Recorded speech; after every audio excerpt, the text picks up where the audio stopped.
lotus feet of our spiritual master.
Krishna, good morning, dear devotees.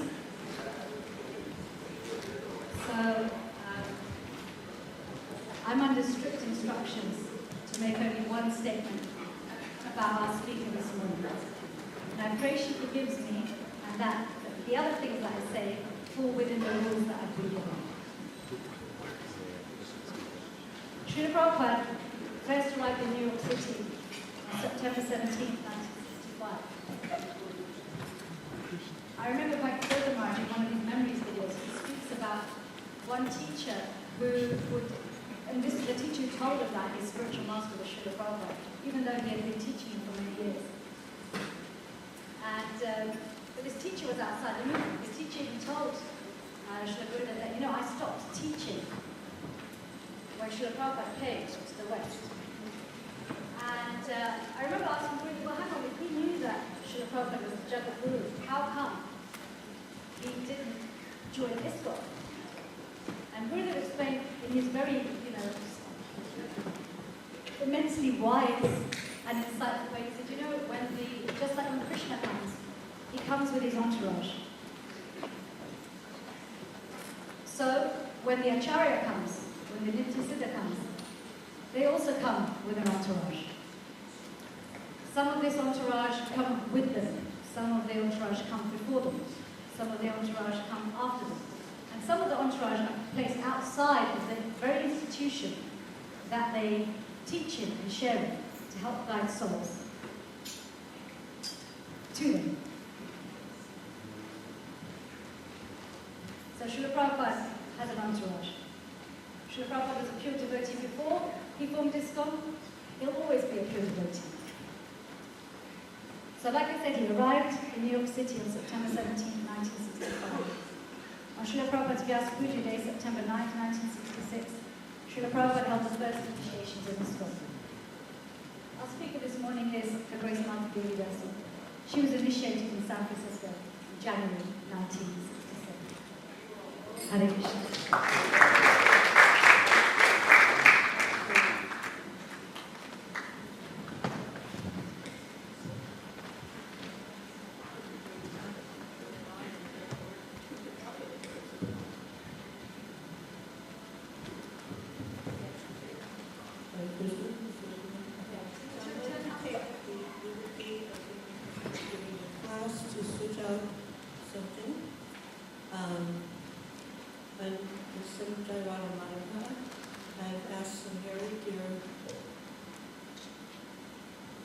Daughter of one of Bhakti homegirls to chant for him the Jairana, and not the Jairana, but the Sri verse. The class will continue.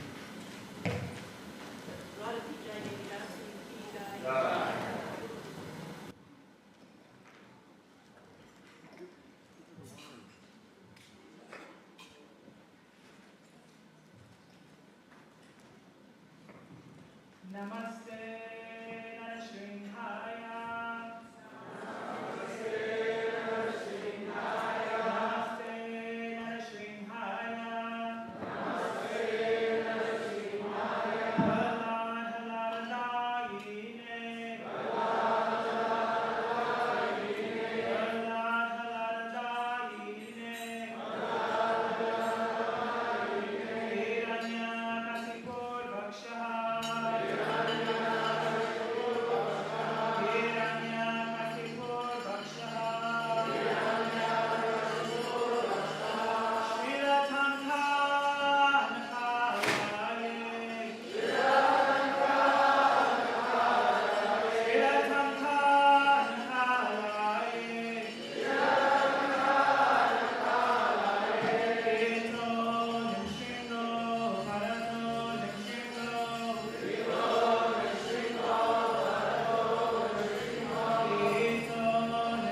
3:32, and you may wonder why did I pick this verse. Actually, this was a verse spoken by Srila Bhakti Tirtha Maharaj in 2004 Mayapur on the occasion of the installation of Panchatattva. And then there'll be a few words of my own with regards to His Holiness Bhakti Tirtha Maharaj. And,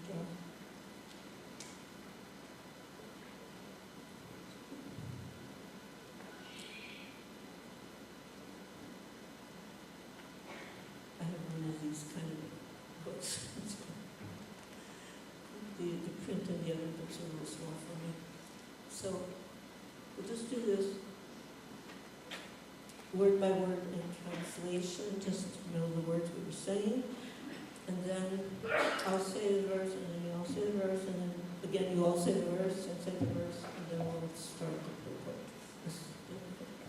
So, Atta, this, Param, beyond, Yat, which, Vyaktam, unmanifested, Abhyuta, without formal shape, Guna Primhitam, affected by the qualities, Adrista, unseen, Ashuta, unheard, Vastu Twat,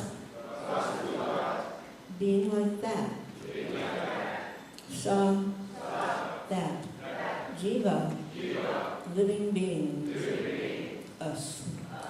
The us isn't part of it. Yat, that which, Tirobhava, takes birth repeatedly. Ata paramyat avyaktam ayuda guna brahmitam adris tasruta vastupat sajivoyat punarbhava. So now everybody will do this together. Okay? Ata paramyat avyaktam ayuda guna brahmitam adris tasruta vastupat sajivoyat punarbhava. Again. Attaparam yadavyaktam ayuta punarvritam avrista sutta vastutvat sajivoyat punarbhava. Again. Attaparam yadavyaktam ayuta punarvritam avrista sutta vastutvat sajivoyat punarbhava. Thank you. Translation by His Divine Grace, A.C. Bhaktivedanta Swami Srila Prabhupada, our founder and Acharya. Good thing to keep in mind these days. Translation. Beyond this gross conception of form is another subtle conception of form, which is without formal shape and is unseen, unheard, and unmanifest. The living being has his form beyond this subtlety. Otherwise, could not have repeated birth.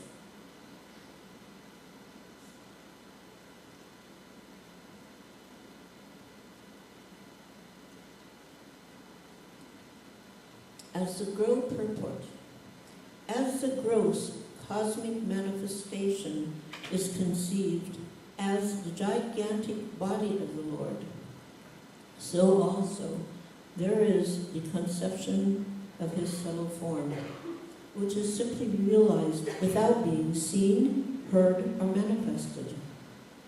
But in fact, all these gross or subtle conceptions of the body are in relation with the living beings.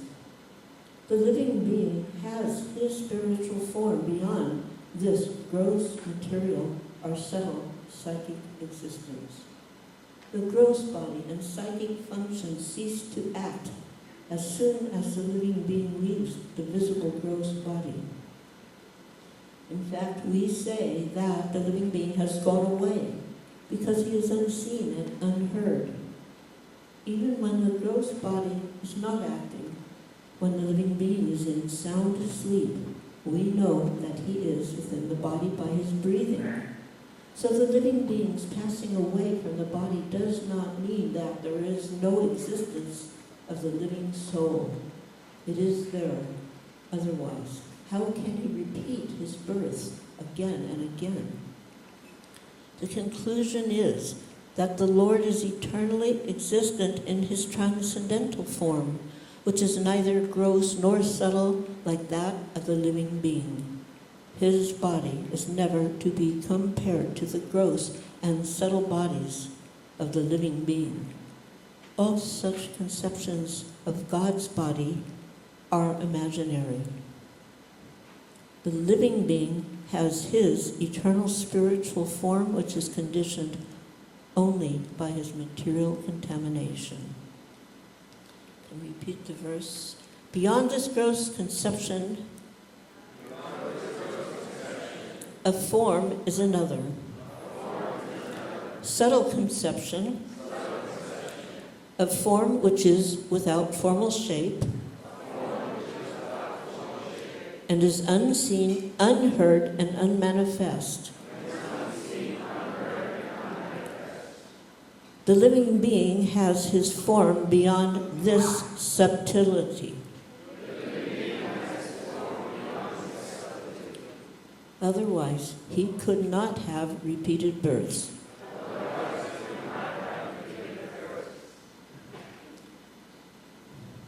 Om Agyantamirandasya Sananasakalaya Chaktu Muditam Yena Tasme Sri Dharave Namaha. Srila Prabhupada's pranams, everyone. Namo Vishnu Padaya Krishna Prasaya Bhutale Srimate Bhakti Vedanta Swami Iti Namine Namaste Saraswati Devi Gauravani Pracharane Nirvishesha Shunyavadi Vastatya Satarane Sri Krishna Chaitanya Prabhu Nityananda Sri Advaita Gadadhar Sri Vasari Gaur Bhakta Vrinda. Hare Krishna, Krishna Krishna, Hare Hare, Hare Rama, Rama Rama, Hare Hare, Hare Krishna, Krishna Krishna, Hare Hare, Hare Rama, Rama Rama, Hare Hare, Hare Krishna, Krishna Krishna, Hare Hare, Hare Rama, Rama Rama, Hare Hare.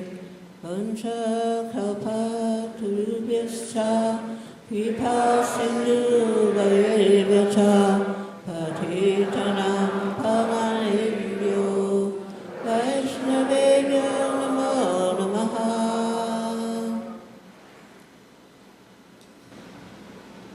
So using Srila Bhakti Tirtha Maharaj's own words, it was a little bit lengthy class, and I'm just taking a little part of it because we don't have that much time allotted. But I want to put some essence there between that moment and what we're doing here.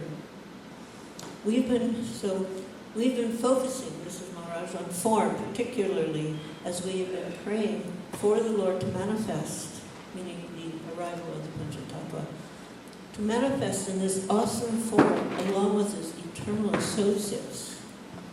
That was quite a big deal, because at that time there was a very intense court case going on that was multi-million-dollar and faceted.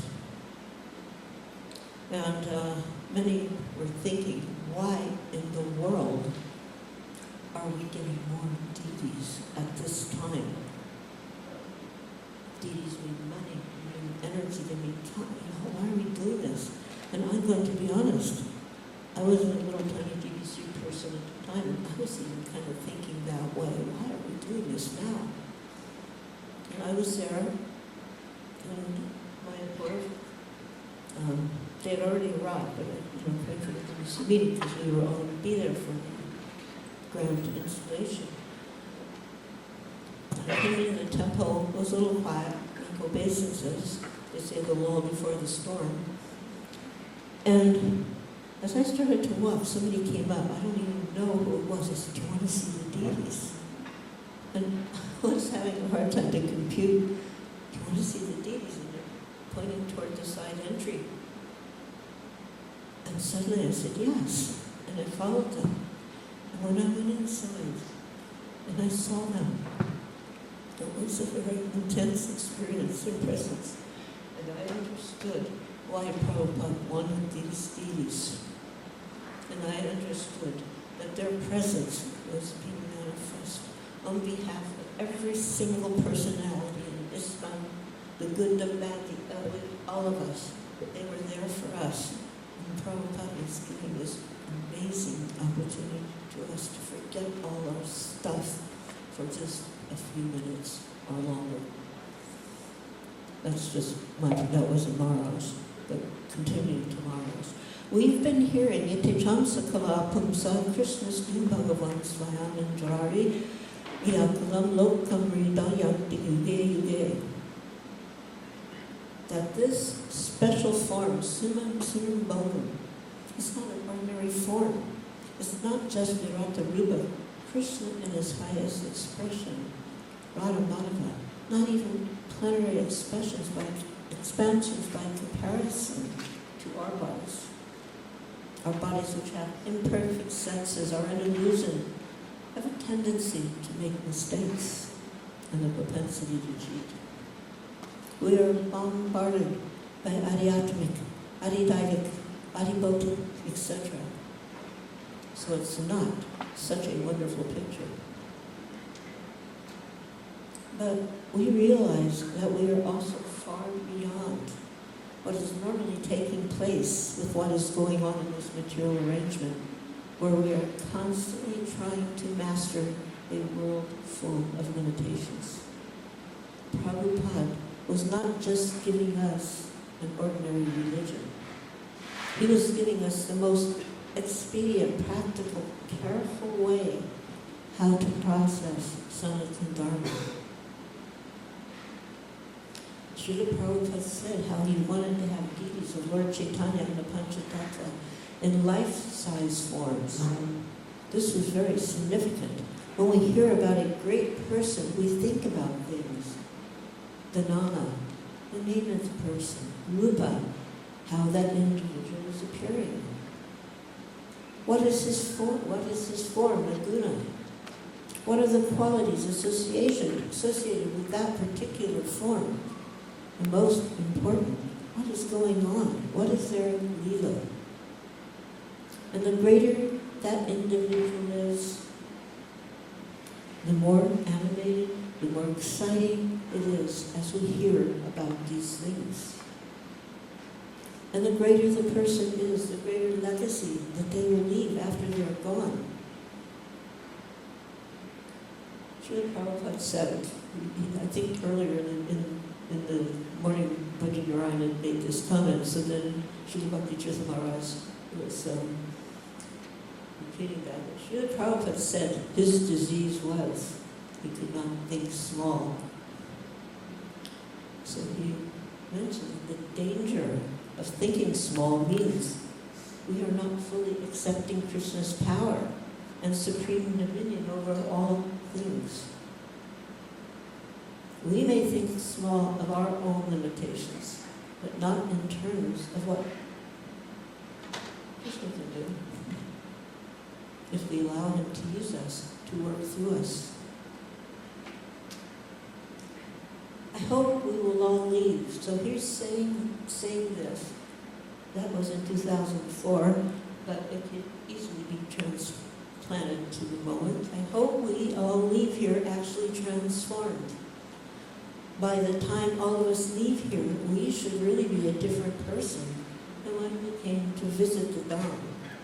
Because the Dham is obviously the place where there's a magnified opportunity, a magnified chance to advance, magnified chance to have quality association, magnified chance to think and to really become more of an integral part of the unfolding leelas of the great acharyas, the Charyavan Purusho Veda, to know the acharyas and better understand what is what.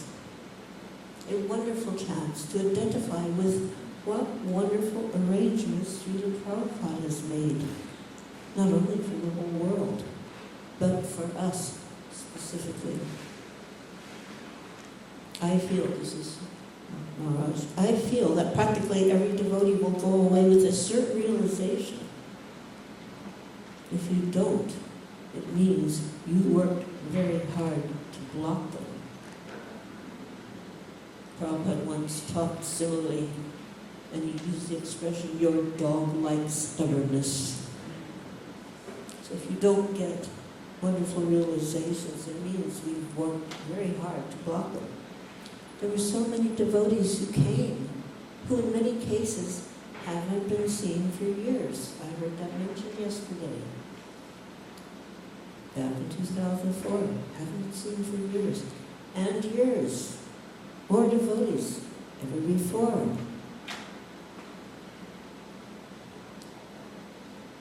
And then he speaks about, my first realization, Maharaj speaking, was just appreciation. Yes, this is why we have joined this movement. How exciting. What we have, what has come before us. How wonderful an opportunity that we have somehow got a chance to be part of this great unfoldment on this planet at this time. Secondly, he said, I was feeling a symptom of overwhelming protection, appreciation of how Prabhupada almost surreptitiously came to this universe, gave us something, did what he had to do and left. And now, year after year after year, not just full stop, continuing year after year, we're in more awe, realizing, wow, this Krishna consciousness is really amazing. I think we should say that. Wow. This Krishna consciousness is really amazing. Srila Prabhupada died. Unless somehow there are apparatus and offenses and illusions that we're incorporating and imbibing, if we're not having appreciation, our advancement will be slow-tracked. Even though we have all kinds of challenges, all kinds of problems, all kinds of issues, bodily, political, sociological, institutional. Maharaj said, Haribol, that's natural. We're trying to be spiritual while we are surrounded in a world that's based on how to forget Krishna quickly. Isn't that true? Where along the highway do we see beautiful billboards of the Harinam Mahamantra, or beautiful billboards of the Lord and his associates, our Sri Lord Chaitanya Mahaprabhu and the Panchatattva, and Harinam Sankirtan? Where do we see those billboards? So we're in a world that's based on how to forget Krishna quickly. So one has to put extra effort not to be caught up in the general waves or currents of Maya. Sometimes people don't like that M word, Maya. But she's real, and she's right waiting for you. Just come and take my hand. You can let go whenever you want. And she's got you, and you don't even know what is going to happen unless you quickly get out of her grasp. But we've been given all that is necessary by the acharyas.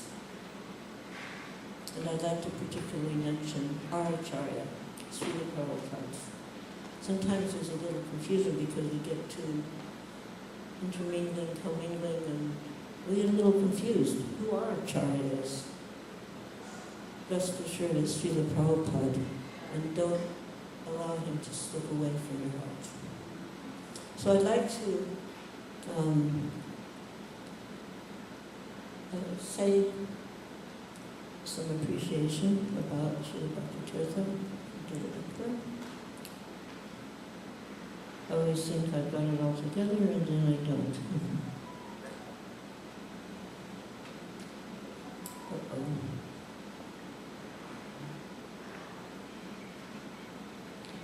One of the 4 things, you surely make mistakes.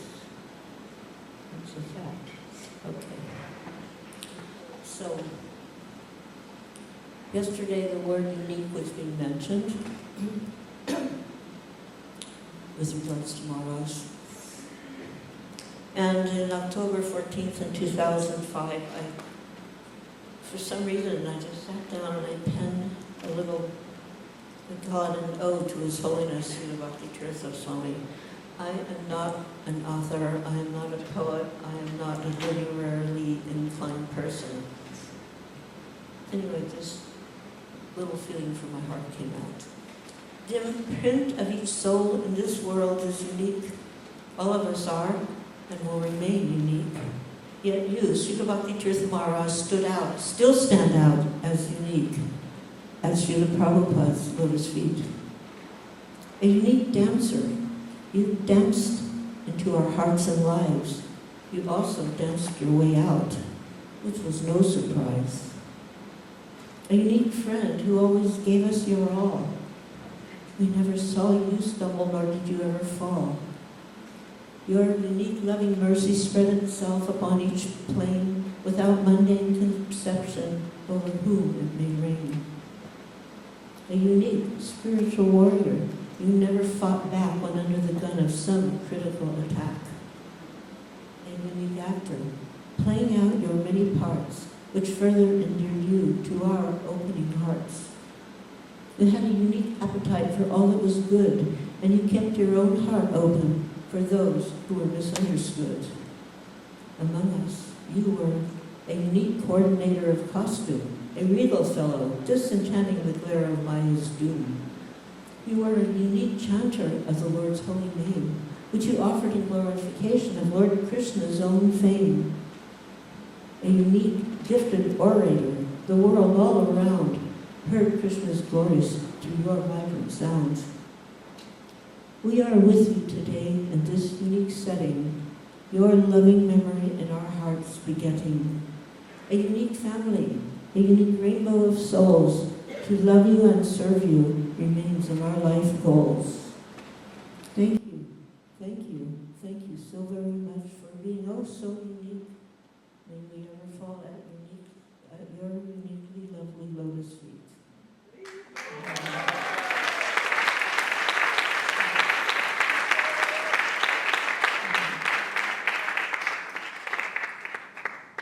Actually, it was my first visit to Ghana that I really began to grasp the greatness of Bhakti Tirtha Maharaj.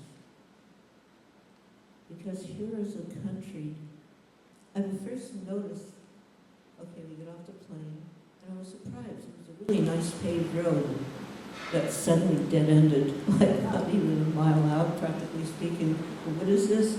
Oh, they just did that for President Clinton. He came and visited. It wanted to make a good impression. So this, from there on out, oh my God, somebody was mentioning the roads. I can tell you the roads were so bad, you can't even imagine. I mean, the unpaved back road before it got paved in New Vrindavan was a smooth highway compared to what was being there. And I was giving names to these roads, like, I mean, these were potholes, these were craters. You could get lost if you fell in. It was like Death Lane, Abortion Alley. Like if you were pregnant and you went in that road, you'd lose your kids, seriously. Suicide Highway. No lines, no lights at night, and signs. 34 people died here. Signage, letting you know, like, you know. Now it's probably even more. The kitchens were empty. I mean, okay, there was a basic stove. I didn't see refrigerators. I didn't see shelves full of boga. Empty. Even the deity kitchen. One time the devotees were saying to, "Oh, would you like something? We want to, make something for you." And I'm seeing extreme poverty level here, including with the devotees, and I'm thinking, maybe some potatoes. What could be more simple than potatoes? I found out, because we hadn't been having potatoes, so I was thinking probably because there was a whole gang of us from the West, so thinking they were, Krishnanandini was there, Bhumata was there. I was like, why weren't I having potatoes? So they make the potatoes, and then I found out potatoes are a rarity, a very expensive rarity in West Africa. They don't grow there. And I felt so embarrassed for being so ill-informed and so selfish to ask for potatoes, which they actually got for me. I found this out afterwards. And you didn't see trash all around. It wasn't like there was somebody going around and picking all the trash up. Everybody if they found anything, they picked it up and figured out how to use it. There wasn't all kinds of little plastic bubble wraps, this, that, whenever you buy anything like you do nowadays, because they didn't have all kinds of, I'm going to use the word crap. They didn't have all kinds of just crappy things that you don't need in your life. It was down to the basics, and when something fell apart or broke, they put the pieces apart and repurposed them somewhere else. If a car finally got to the point where you just couldn't put it together anymore, they'd take it apart and do something else with the pieces. Now, I haven't been there for a few years, and I'm sure it's a little different because, for better or for worse, they found gas. So you know what's going to happen. Anyway, like if you drive to Newberg and you drive around those areas, you'll see. So as one was mentioning his childlike innocence. So this was told to me. I wasn't here, but it happened in Gita Nagari. And in Pennsylvania, they do have bears. But, you don't always see them walking around. But somehow, down by the cabin where Satguru Maharaj formed a cabin, somebody saw a bear. And that somebody was Bhakti Tirtha Maharaj, and he goes, "Quick, call the circus, call the circus." Because he thought if there was a bear, there had to be a circus. Bears coming out of the forest. It was like childlike innocent. He was like non-discriminatory in his preaching. He brought Latini to the West Africa to preach. That could be a whole class unto itself. Insightful bravery, bringing devotees from West Africa to Gita Nagari, from impoverished Ghana. Kindness to youth and children. He would playfully yet soberly join them in sports, riding bikes, other sports, recognizing their needs. And he went out of his way to reconcile even when unfairly accused or attacked. When I became a GBC, I asked a friend of mine, "So do you have some advice?" He goes, "Just remember, from now on, you always have a target on your back." That's kind of the fact of life in the GBC. So he was attacked, and usually quite unjustly. And in one case, he agreed to a mediation with this person who, God rest her soul, she's gone. He even gave her a donation because she was just such a messed up person. But he tried to help her. No gratitude. And I said after, "So you're satisfied?" He said, "Yes." And the next day she's right back to her nonsense. Sometimes the GBC members are accused of, we go around in our fancy cars, Srila Bhakti Tirtha Maharaj was riding around in Matsya Avatar. Matsya Avatar was a big old gray Econoline van, third hand from Columbus. We got it second hand. And we were getting another van, so somebody from Gitanagari asked would we sell that van to here. They said Bhakti Tirtha Maharaj liked that van. It was named Matsya Avatar because one time there was a flash flood, and none of the other vehicles kept through, but we just went right on through with that.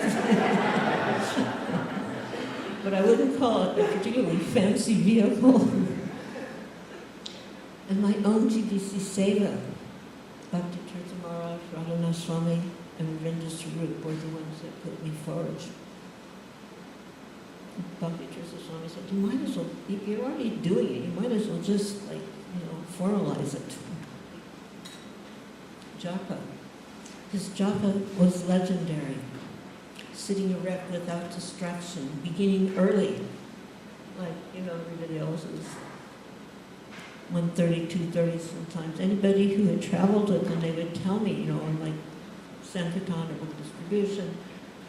One time, one person woke up and he sees he's not there, and he's kind of freaked out internally. Oh my God, did he leave? I'm not, it was, and he went down to the temple, and there was Maharaj, completely absorbed. He doesn't focus. Focus implies an action. Absorbed. He was absorbed in the holy name. And one time I asked, and the person did it, made it was, my brain goes dead brain. Anyways, it'll come in a minute. But to make a CD, those are still available, now they're like out the door. But of Srila Bhakti Tirtha and Srila Prabhupada chanting, because these were the two personalities whose chanting could really help me the most. And I wanted to mention Sri Upanishad.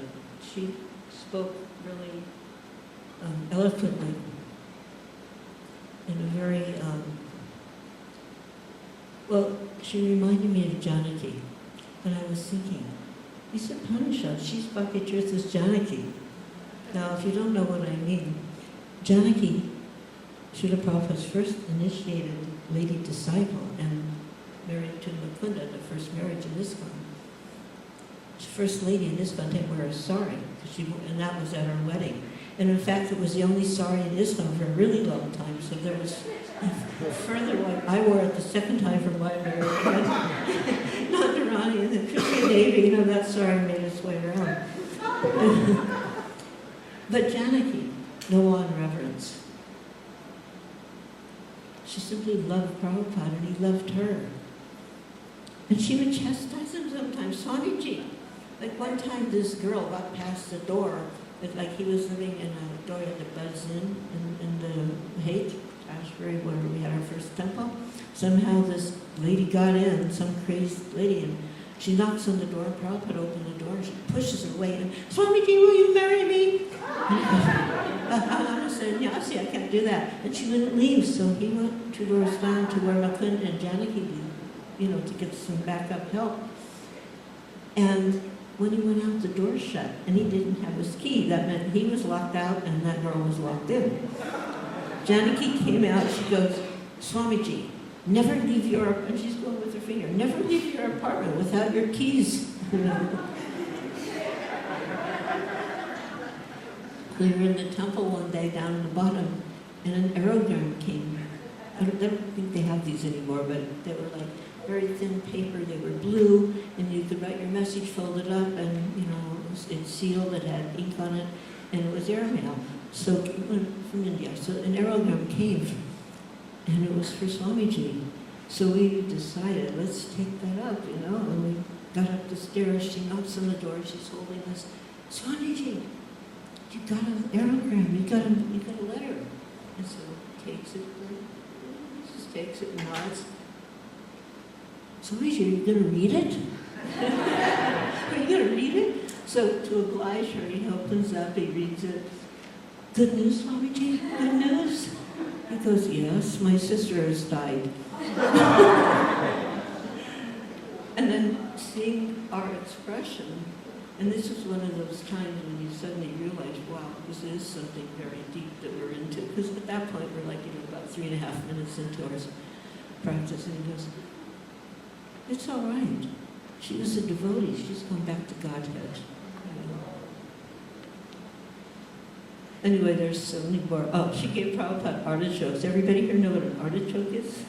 And so he looks at, what do I do with it? She goes, I'll show you, Swamiji. And she made some little dipping sauce, and she shows him. So he obliges her. He takes a few leaves, and he goes, so much trouble for so little.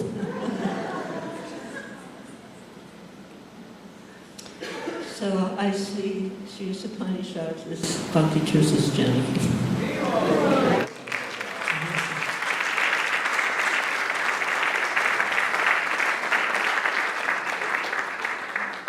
So, Toronto Rath Yatra, it's a glorious Rath Yatra. You go down Yonge Street, pulling those 3 carts, and then you end up over on an island. And somehow or other, I was asked to sit on Subhadra's car. I never get asked to sit in the cars, but I was in Subhadra's car. And Srila Bhakti Tirtha Maharaj was in front of that car, dancing the entire way down. He had these big, heavy-duty sneakers on. And I already knew about, we knew there was trouble with the foot. We knew it. But there he was, dancing, non-stop dancing. And I knew it had to be painful, but he never let up. His last dance for Lord Jagannath. We were supposed to go, we were co-GBCs in Detroit, we were supposed to go to Detroit the next weekend. And Maharaj ended up in acute medical care. There were so many instances going on. I remember it was a big discussion about the foot.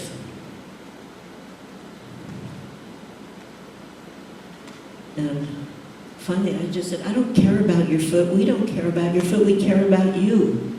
Like, didn't matter. Get rid of that foot, but he did it, but it was too late.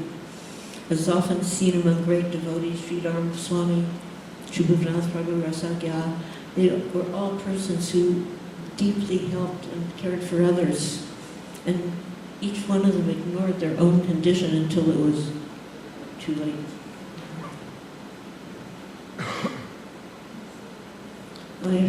We were driving back from a cross-country tour, the Rath Yatra tour. There were still some other ones to go, but we got a phone call that Maharaj would be departing imminently.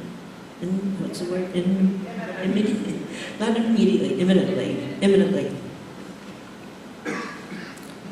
So we just suddenly, somehow or other, going through endless cornfields through Iowa, into Indiana, more cornfields, crossing Ohio's corn belt, streaking through that 25-minute panhandle part of West Virginia. We didn't even stop at New Vrindavan.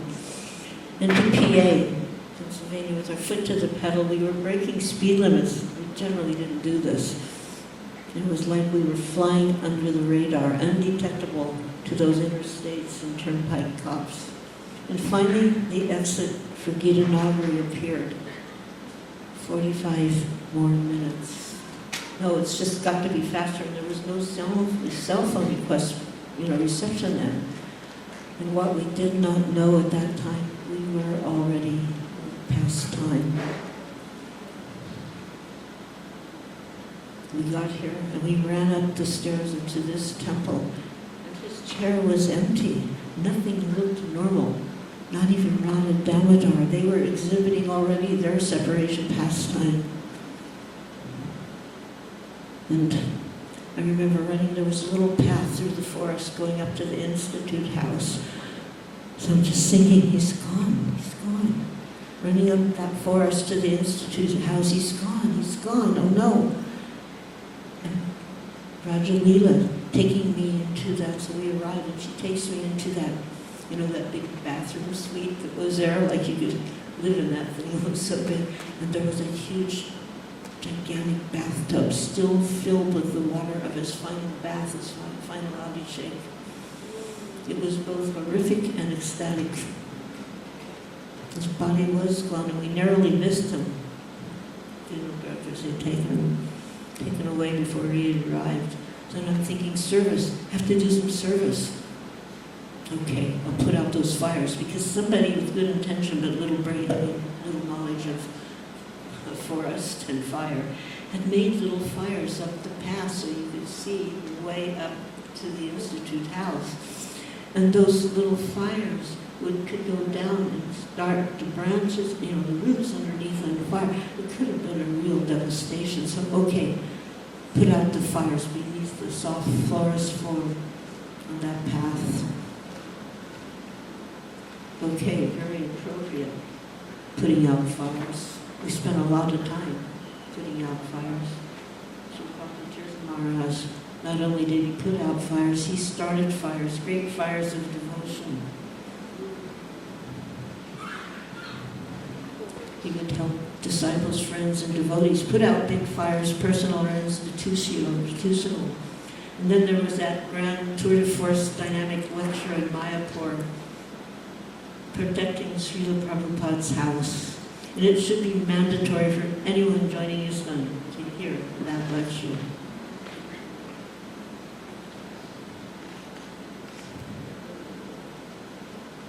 He said you'd never leave us, and we find that's true. Just as Srila Prabhupada, our most exalted Lord and Master, is always with us and is always near you. By your physical appearance, we were not left alone. Just as Srila Prabhupada's Vani is still guiding us home, your Vani, Srila Bhakti Tirtha Maharaj, is still available wherever we are prone. Letter from Prabhupada 74. What is this alone? Vaishnava is never alone. When I first came to the United States, I was seemingly alone for 1 year, but I never felt alone. I've always felt the presence of my Guru Maharaj. Myself, I was cooking, I was printing books, I was selling books. Everything seemingly alone. But I did not lose my determination. Actually, you should know this. You are never alone. 1970 letter, June. So far as I am concerned, I do not actually feel any separation from my spiritual master because I am trying to serve him according to his desire. That should be the motto, trying to serve him according to his desire. And every successful guru in ISKCON is successful due to their connection to Srila Prabhupada. And if that weakens, then the whole show weakens.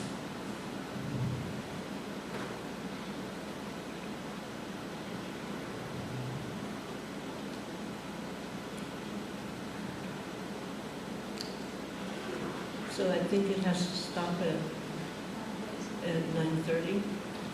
So I will make a stop. I'll just tell one other little story. This is a West African story, but I really like it. So there was this one, I think it's West African.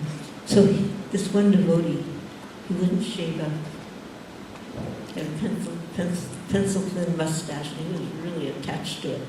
And he wouldn't listen to senior devotees. So Srila Bhakti Tirtha expertly gave a class explaining how hair was the same as nails and stool. We all know that nails are ridgy. Like you shouldn't dip them in the water when you're going to throw it out on the devotee, put it in your hair. Nails and stool, hair. So when that devotee heard that, he ran upstairs and he happily shaved without any corrosion or guilt tripping. So then I'll just tell in a connection with Srila Prabhupada, there was a young aspiring disciple, and that fellow had a mustache. And Prabhupada told him that you should shave.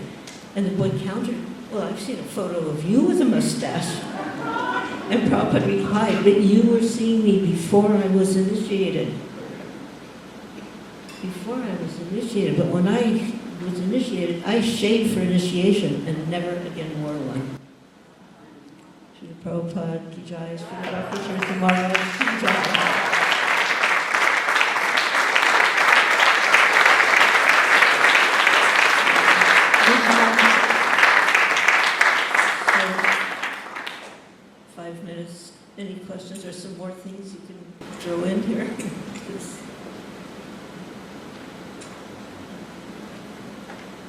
Ready?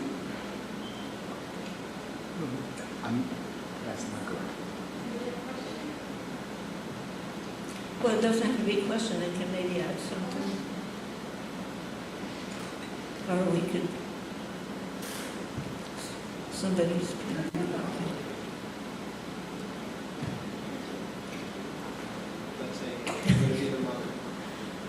Well, as they say in an auction, one time, two times, three times. Mother Roger. Use the mic, Mother.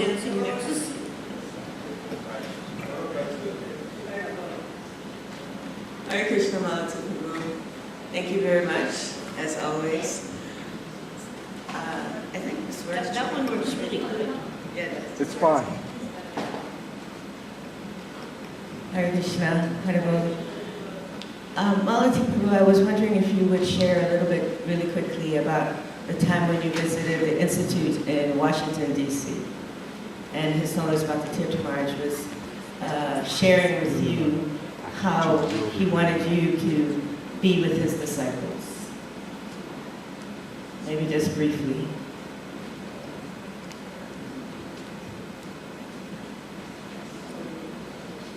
They're asking me to do something I don't have. I have more of a remembrance than a clear memory. A lot of times it's that way. You know something, you're asking for specific, and I don't think I can do that. I mean, at this point in my life, I don't know if I'm getting dementia or if it's just my normal forgetfulness, because I've been forgetful my entire life. So, like, now I'm trying to figure out, you know, is this normal or should I be worried? You know, so there's many things that I have more of a remembrance of feeling, but I'm not going to be able to give details. Perhaps just how, something you'd like to share. But one thing happened that when I was in Mayapur, you know how at the end they sell the DVD chutters and stuff? And I begged for the chutter for Nrsimhadev. And because, you know, it's really big, they two chutters together. And I got it, and it was like orange. And I offered it to him. And I've seen a couple of pictures, one where he was wearing it, and one where he was, I think, sitting on it with his leg extended. So I felt very happy for that mercy given to him by Lord Nrsimhadev. Jai, I have a question.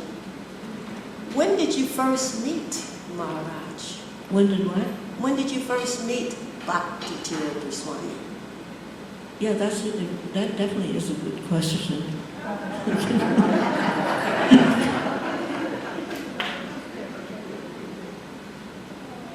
You know,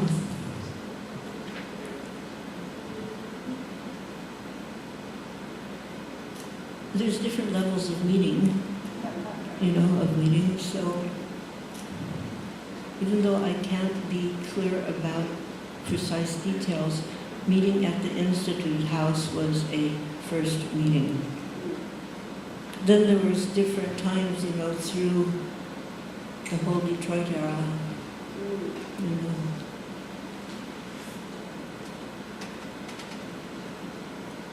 Did you ever meet his mother? Did you ever Yes. meet Mother Pearlie? Mother Pearlie and his mother was a joy to meet. We meaning the Columbus group, we had these big panels that you made condos with. And we would bring them up to Cleveland sometimes when y'all would have festivals up there. So I have this wonderful picture, which I think I gave to somebody. But there's, the colorful, it was from Odessa, Orissa.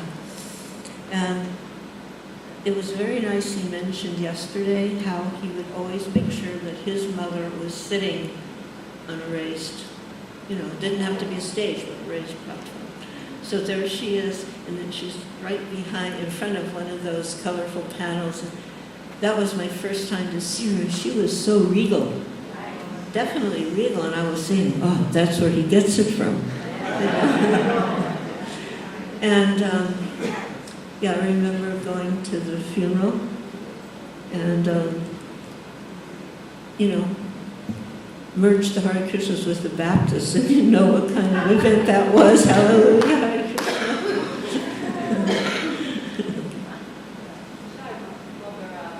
Everyone wore white. Yeah, we all had white. He requested everyone to wear white at his mother's memorial. And I have to add this. Maharaj was in his sharp white Nehru jacket and pants with gold buttons, wasn't it? Gold trim, beautiful, absolutely gorgeous. He represented his mom, it was just so nice. Haribol.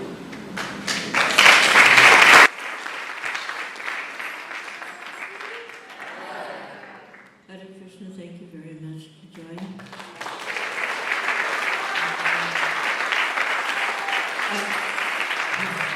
I want to thank all of the devotees, because I know there was, to use the T word, the T word, a huge, gigantic team of devotees to put this together.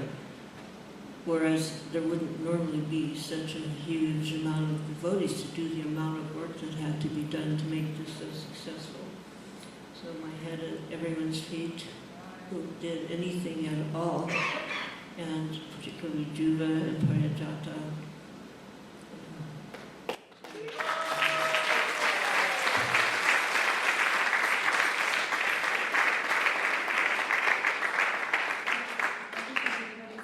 It's now time for breakfast. So as per usual, if everyone can make their way to the farm buffet. Prabhupada Disciples breakfast is already served in Muloka Cafe.